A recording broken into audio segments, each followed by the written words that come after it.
నమస్తే. ప్రస్తుతం మనతో పాటు సీనియర్ జర్నలిస్ట్ జయదేవ్ గారు ఉన్నారు. ఆయనతో మాట్లాడదాం. నమస్తే సార్. నమస్తే. సార్ సినిమా థియేటర్లు తెలంగాణలో క్లోజ్ చేస్తాం అంటే సింగిల్ స్క్రీన్లు మల్టీప్లెక్స్లు యథావిధిగా నడుస్తాయి. కానీ సింగిల్ స్క్రీన్లు క్లోజ్ చేస్తామని చెప్పేసి ఒక స్టేట్మెంట్ వచ్చింది. అంటే ఆ థియేటర్లు క్లోజ్ చేయడం మీద అంటే చాలామంది వ్యతిరేకతను చూపిస్తున్నారు. ఎందుకు అంటే చిన్న సినిమాలు రిలీజ్ అవ్వట్లేదు, చిన్న సినిమాల వల్ల మాకు లాస్ వస్తుంది అని కూడా చెప్తున్నారు వాళ్ళు. అయినప్పటికీ అందులో పనిచేసే వాళ్ళకు వీటికి ఇబ్బంది అవుతుంది కదా అని చెప్పి చాలామంది మాట్లాడుతున్నారు. ఈవెన్ థియేటర్లు అన్ని రోజులు క్లోజ్ చేస్తే ఏం లాభం అని కూడా మాట్లాడుతున్నారు. మీరేమంటారు దీనికి?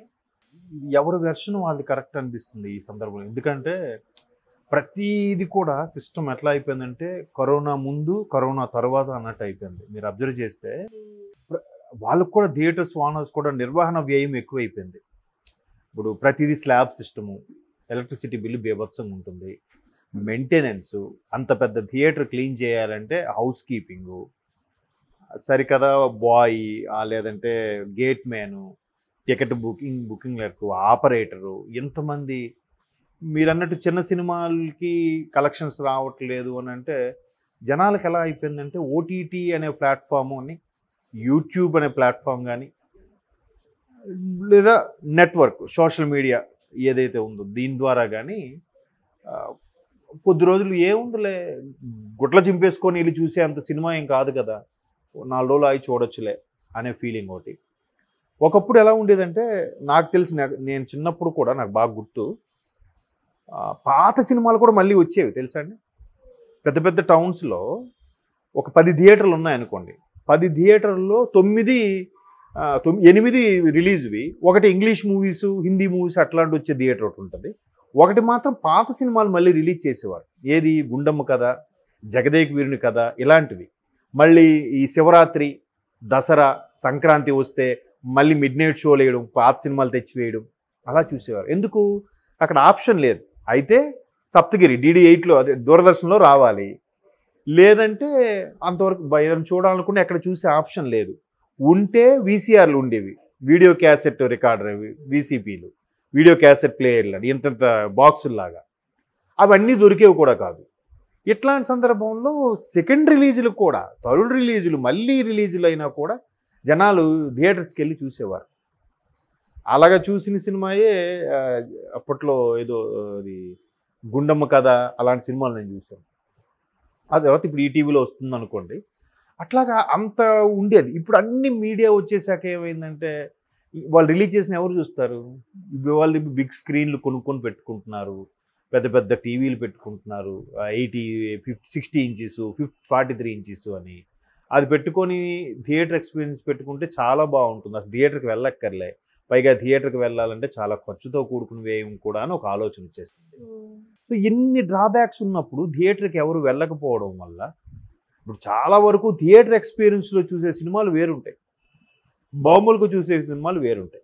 పెద్ద పెద్ద సినిమాలకి ఫ్యాన్స్ వాళ్ళు ఉంటారు కాబట్టి వెళ్తున్నారు. చిన్న వాళ్ళకి అరే సినిమా బాగుందిరా హిట్ టాక్ వచ్చేలోపు మార్చేస్తున్నారు.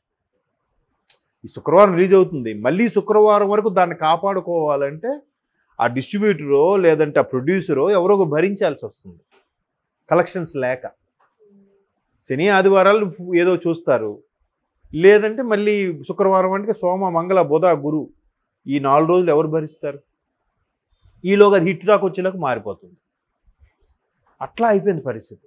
సో అందుకని ఏం చేస్తున్నారంటే వాళ్ళు కూడా నిర్వహణ వ్యయం అయిపోయింది. ప్రభుత్వం కూడా సబ్సిడీలు ఏమైనా ఇస్తే బాగుండు, థియేటర్స్కి అదేం లేదు. మీరు ఎట్లాగా థియేటర్స్ అంటేనే ప్రొడ్యూసర్స్ సొమ్ములు కాబట్టి ఏముందిలే, మీకు బాగా వస్తాయి కలెక్షన్స్, మీరు స్లాబ్ సిస్టమ్ ఈ విధంగా కమర్షియల్ కట్టాలని చెప్పి ఎలక్ట్రికల్ డిపార్ట్మెంట్ వాళ్ళు అన్ని రకాలుగా ఏసీటీ వాళ్ళు ట్యాక్సులు వేస్తారు, సిటీఓలు వాళ్ళు, తర్వాత మున్సిపల్ వాళ్ళకి సంబంధించిన వాళ్ళ ట్యాక్సులు వేస్తారు, తర్వాత ఈ పార్కింగ్ ఇవన్నీ. సరే ఇప్పుడు థియేటర్స్కి ఏదో వెళ్తున్నారు, వాళ్ళు మెయింటైన్ చేస్తున్నారంటే థియేటర్స్ లోపల కాస్ట్ విపరీతం పెరిగిపోయింది. అంటే ఆ మధ్యన డైరెక్టర్ తేజ గారు అనుకుంటా, సామాన్యుడు థియేటర్కి వెళ్ళకపోవడానికి కారణం టికెట్ కన్నా ఇంటర్వెల్లో దొరికే స్నాక్స్ కాస్ట్ ఎక్కువ అవడం వల్ల భయపడుతున్నాడు అని కూడా చెప్పాడు, స్టేట్మెంట్ ఇచ్చాడు. మేబీ అయ్యుండొచ్చు.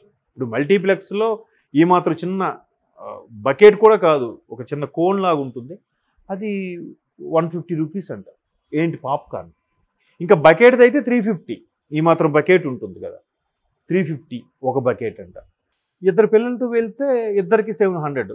టికెట్ పేమెంట్ పర్ హెడ్ 150 అయినా నలుగురికి 600 అవుతుంది. ఓన్లీ స్నాక్స్ వాళ్ళిద్దరి వరకు 700 అవుతుంది. ఎంత కాస్ట్ పెరిగిపోతుంది. అది కూడా ఒక రకంగా స్టెప్ బ్యాక్ అవుతుంది. ఓటీటీ అనేది సినిమాను సగం తినేసిందని చాలామంది విమర్శించారు. కానీ కొంతమంది మేధావులు, కొంతమంది మేమే పెద్ద డైరెక్టర్లము గొప్ప వాళ్ళము అనుకునే మేధావులు ఏం చేస్తున్నారంటే, ఏం కాదు కంటెంట్ ఉంటే ఎవడైనా థియేటర్కి వచ్చి చూస్తాడు అని అంటున్నారు. చాలామంది కంటెంట్ ఉన్న థియేటర్స్కి వెళ్ళట్లేదు. ఏముందబ్బా నెల రోజులు అయితే ఓటీటీకి వచ్చేస్తుంది చూసుకోవచ్చులే, అయిపోయిందా. ఓటీటీ వాడు సంవత్సరం మొత్తం చందా తీసుకుంటే నెలకు 100 రూపాయలు కూడా పడట్లేదు వాడికి. అవునా? ఆ 100 రూపాయలకి ఇంటిల్లి పాది చూసుకుంటున్నారుగా. మరి అలాంటి సందర్భంలో థియేటర్స్ని ఎలా మెయింటైన్ చేయగలుగుతారు, ఎలా చేస్తారు? వాళ్ళు అందుకే మూసేయాలని డిసైడ్ అయ్యారేమో. బట్ థియేటర్స్ మూసేస్తే చాలా వరకు మొదటికే మోసం వస్తుంది. అసలు సినిమా అంటేనే బిగ్గర్ దాన్ అస్, మనకన్నా పెద్దది కదా, పెద్ద పెద్ద తలకాయలు, పెద్ద పెద్ద మనుషులు, అబ్బా ఇంత ఉందరో అదొక కలర్ ప్రపంచంలాగా ఉండేది. పెద్ద పెద్ద స్క్రీన్ 70 mm అనేవారు. ఇప్పుడు 70 mm అదే 70 mm తీసేసి మల్టీప్లెక్స్ అని చెప్పి 4 కట్టేస్తున్నారు. ఒకే స్క్రీన్లో 4 స్క్రీన్లు వస్తున్నాయి. మిగతా టైంలో వాళ్ళకి రెంట్కి ఇచ్చుకోవడానికి షాపులు, షాపింగ్ మాల్ అన్నీ వచ్చేస్తున్నాయి. అదే బెటర్ అనిపిస్తుంది. ఈ పెద్ద థియేటర్స్ ఎంత నిర్వహణ వ్యయం చెప్పండి, ఎంత ఓపెన్ ప్లేస్. మరి అందుకే ఏం చేస్తున్నాడు వాడు, పార్కింగ్కి ఎవరికో ఒక పాట పాడికి ఇచ్చేస్తున్నారు, కాంట్రాక్ట్ ఇస్తున్నారు. అక్కడ లోపల సమోసా అమ్ముకున్నాడు ఒకడు, పాప్కార్న్ అమ్ముకున్నవాడు ఒకడు, లేదంటే అవి హాట్ చిప్స్ అంట అవి అమ్ముకున్నాడు ఒకడు. ఇట్లా ఇవ్వుకోవాల్సి వస్తుంది. ప్రతిదీ డబలే. బట్ అక్కడ క్లియర్గా ఉంటుంది బోర్డు, దీనికి మించి ఎక్స్ట్రా ఛార్జ్ చేస్తే మాకు కంప్లైంట్ చేయండి. ఎవరు చేస్తారు? మేము కావాలి నువ్వు చేసుకోండి అన్న, మాకు ఇంతే వ్యయం పడుతుందని అంటాడు. ఎవడో ఒకడు ఓపిక మీద చేస్తే ఇష్యూ ఇది అవుతుంది. వాడిని మహా అయితే వాడి కాంట్రాక్ట్ తప్పించేస్తాడు. ఇంకొకటి వస్తాడు, వాడు అదే అంటాడు, అన్న మీకు ఎంత నేను పే చేసుకోవాలి థియేటర్కి, నేను దీని మీద ఎంత కనీసం 10 రూపాయల ప్యాకెట్ మీద పెట్టి అమ్ముకోకపోతే నేను బతకలేను. కాబట్టి ఇదే పరిస్థితి. పైగా అన్ని షోలకి అదే కలెక్షన్ ఉంటుందా అంటే ఉండదు. మార్నింగ్ షో ఉంటుంది, మ్యాట్నీ ఉండదు, మళ్ళీ ఫస్ట్ షో సెకండ్ షో ఉంటుంది సమ్మర్ అయితే. మిగతా రోజుల్లో చెప్పండి, మిగతా రోజుల్లో కూడా మ్యాట్నీ చాలా తక్కువ మిగతా షోస్తో పోల్చితే. అందుకే మీరు ఇంకా మా చిన్నతనంలో కూడా మీరు అబ్జర్వ్ చేస్తే మొదటి ఆట రెండో ఆట అంటారు. ఫస్ట్ షోకి సెకండ్, ఇప్పటికీ ఫస్ట్ షో సెకండ్ షో అంటే నాకు చిన్నప్పుడు అర్థమయ్యేది కాదు. ఫస్ట్ షో అంటే స్టార్టింగ్ ఇదే ఫస్ట్ షో కదా అని అనుకునేవాడిని. Morning show, matinee, first show, second show అనేవారు. ఫస్ట్ షో అంటే ఆ రోజులో మొదటి షో అంటే ఏంటి అర్థం, మార్నింగ్ షో కదా. ఫస్ట్ షో అంటేనే మార్నింగ్ షో అనుకునేవాడిని.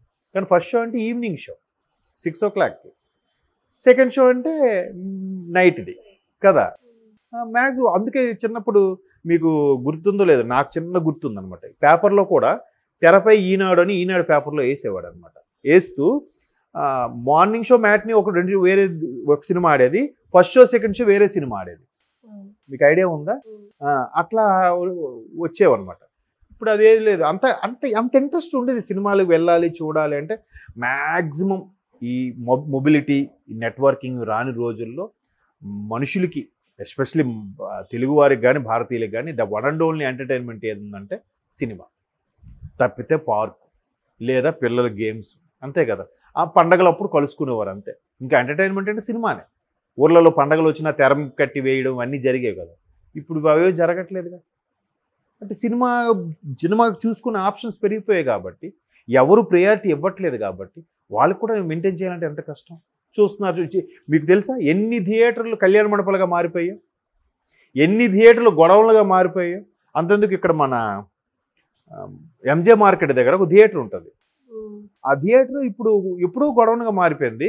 ఇప్పుడు వినాయక చవితి వస్తే అక్కడ వినాయకుడి బొమ్మలు మట్టితో తయారు చేసి పెట్టి అమ్ముతూ ఉంటారు. ఆ లోపలికి వెళ్తే మొత్తం ఆపరేటర్ రూము, బాల్కనీ, బాక్స్ అవన్నీ అలాగే ఉన్నాయి. వాటిలో వినాయకుడి బొమ్మ మట్టితో తయారు చేసి పెట్టి అమ్ముతూ ఉంటారు వాళ్ళు. ఎక్కడ వెస్ట్ బెంగాల్ నుంచి ఎక్కడి నుంచి వచ్చేవాళ్ళు అట్లా వాడుకుంటున్నారు దాన్ని. కొన్ని దగ్గరలో అయితే దాన్ని ఏమంటారు, కొన్ని రైస్ మిల్లు అయిపోయి, కొన్ని కళ్యాణ మండపాలు అయిపోయి, కొన్ని అట్లా పాడుబడిపోయి వదిలేశారు. ఇట్లా చాలా ఇబ్బంది. మల్టీప్లెక్స్లు పర్వాలేదు కానీ, మల్టీప్లెక్స్ అంటే ఆల్ టుగెదర్తో వాళ్ళకి ఏదో పర్వాలేదు అనిపిస్తుంది. సింగిల్ థియేటర్ అనేది చాలా ఇబ్బంది అవుతుంది. మళ్ళీ ఇప్పుడు చిన్న చిన్న థియేటర్లు కడుతున్నారు కానీ ఒకప్పుడు పెద్ద థియేటర్లు ఉండేవి, చాలా పెద్ద ఆడిటోరియం లాగా ఉంటాయి అవి. ఆ థియేటర్లో సినిమా 50 రోజులు ఆడిందంటే మిగతా థియేటర్లో 150 రోజులు ఆడినట్టే. అంత పెద్ద కలెక్షన్ దగ్గర దగ్గర 700, 800 సీటింగ్లో ఉండేది. ఇప్పుడు అంత లేదు. కాబట్టి వాళ్ళ సమస్య కూడా వాస్తవమే అనిపిస్తుంది. బట్ ఒక ప్రొడ్యూసర్ అనేవాడు సినిమాయే తీయకపోతే ఇట్లాంటి థియేటర్లు మూసేయడం వల్ల ఇండస్ట్రీ పడుకుంటుంది కదా. వాళ్ళ మీద 24 క్రాఫ్ట్స్ ప్రత్యక్షంగా పరోక్షంగా ఒక సినిమా రన్ అవుతుందంటే 2000 మంది ఆధారపడతారు, బతుకుతారు. వాళ్ళందరికీ మళ్ళీ ఫుడ్ అందరూ అంటే నేను జూనియర్ ఆర్టిస్టులు 24 క్రాఫ్ట్స్ సంబంధించిన వాళ్ళు, జూనియర్లు, సీనియర్లు, అసోసియేట్లు వీళ్ళందరూ కలిపితే ఎంతమంది డిపెండ్ అయ్యి బతుకుతారు కదమ్మా. దానికే కాదు, వాళ్ళు సినిమాలు తీయకపోతే రేపొద్దున సోషల్ మీడియా పరిస్థితి ఏంటి? దాని మీద డిపెండ్ వచ్చే ఈ దాన్ని ఏమంటారు స్క్రిప్ట్ రాసేవాళ్ళు, తర్వాత క్రిటిక్స్ విమర్శలు చేసేవాళ్ళు, రివ్యూస్ రాసేవాళ్ళు, వీటందరి పరిస్థితి ఏంటమ్మా? చూద్దాం ఇలాంటివి షార్ట్ అవుట్ అవ్వాలంటే ఏదో దీనికి మించిన మార్గం ఏమైనా వస్తుందేమో చూడాలి. Okay sir, thank you.